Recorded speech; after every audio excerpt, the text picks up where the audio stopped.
Une fois que notre avatar et son squelette sont dans Blender, je vais pouvoir procéder à la sauvegarde de ce que je viens de faire. File, Save, aller chercher mon dossier où je sauvegarde à chaque fois mes travaux, export.sl, et je vais l'appeler Fanny.rien d'ailleurs, Fanny-1. Voilà, il va me rajouter l'extension .blend, je sais. Mon fichier sauvegarde. Je peux donc ouvrir un autre fichier. Je vais aller ouvrir un fichier bien particulier, mais avant, je vais le télécharger sur Internet.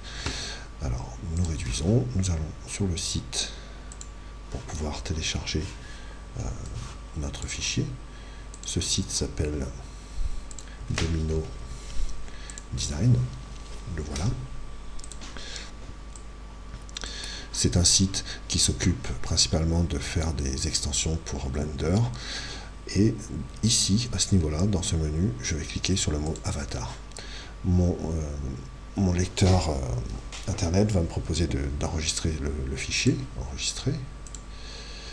Je l'ai enregistré, il est téléchargé.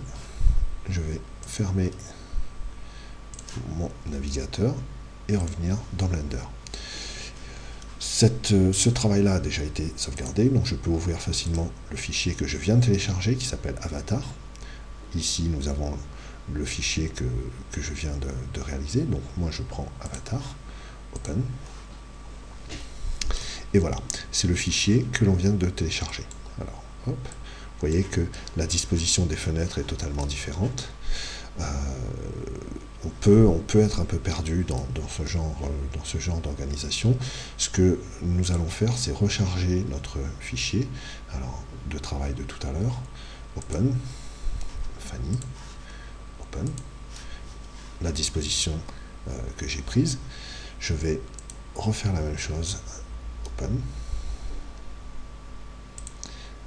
Ce coup-ci, prendre avatar, mais je vais aller décocher cette case-là, Cloud UI, c'est-à-dire charger aussi la disposition des fenêtres de travail. Donc, je ne veux pas la disposition des fenêtres de travail de ce fichier-là, donc open. Et je me retrouve bien avec ma configuration de fenêtre et le fichier que je viens de télécharger. Ce fichier va être un peu nettoyé parce qu'il est un petit peu trop complet. Donc je vais me servir de l'outliner et on va nettoyer un peu tout ça. Je déroule cette branche de l'arbre et tout ce qui est ici, je vais tout ça de chest jusqu'à stomach, je vais le sélectionner pour pouvoir le supprimer. Donc j'appuie sur la touche majuscule temporaire et je sélectionne chaque ligne. Hop.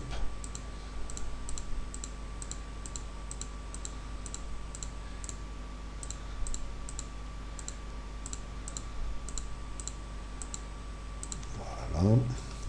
Spine et stomach.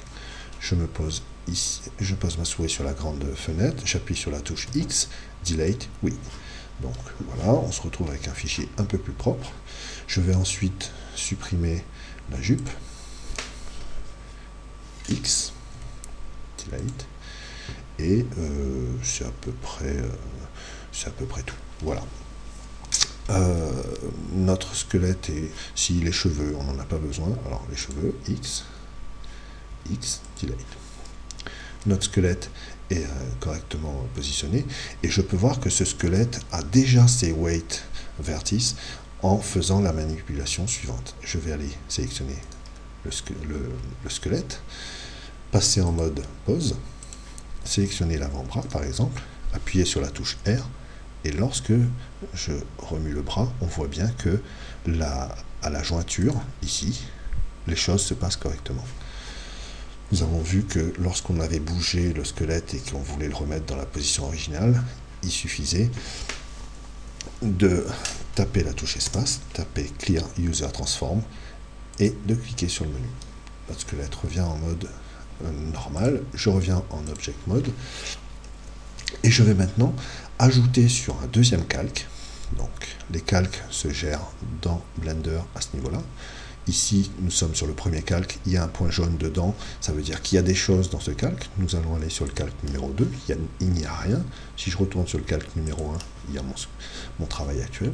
Je vais aller sur le calque numéro 2, donc, et aller chercher ce que l'on a fait dans le fichier précédent. Donc, File, Append, et non pas Open, Append, ajouter, aller dans mon fichier sur mon disque dur, chercher mon dossier, export pour SL, et je me retrouve ici avec, ici avec mon Fanny de tout à l'heure.